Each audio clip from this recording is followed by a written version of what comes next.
Assalamualaikum warahmatullahi wabarakatuh. Kembali dengan saya Ramadhani Eka Putri Wulandari dengan NIM 2502010101445. Kali ini saya akan menjelaskan tentang Pancasila sebagai ideologi negara Republik Indonesia. Pengertian ideologi.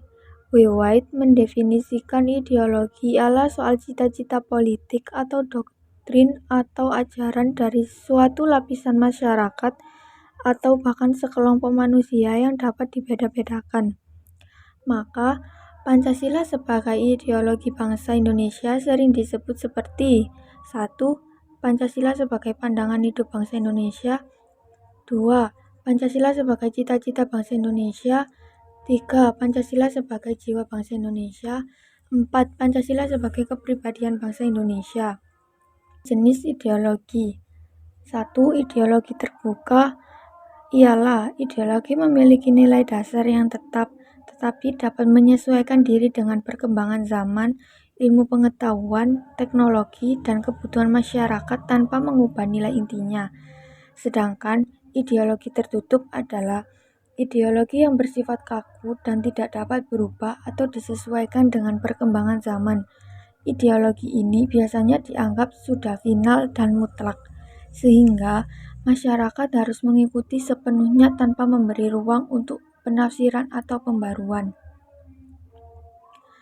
Dari segi sosiologis, menurut Carmen Him yang beraliran Marxis, terdapat dua macam ideologi, yaitu 1.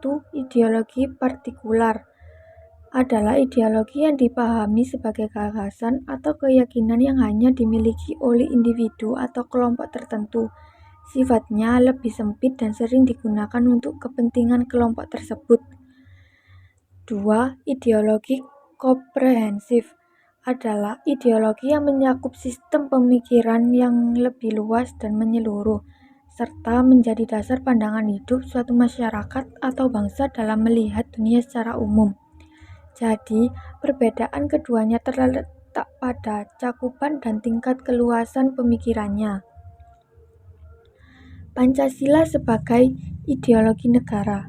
Pancasila sebagai ideologi negara berarti Pancasila menjadi pedoman utama dalam penyelenggaraan pemerintahan, pembuatan hukum, serta kehidupan sosial masyarakat.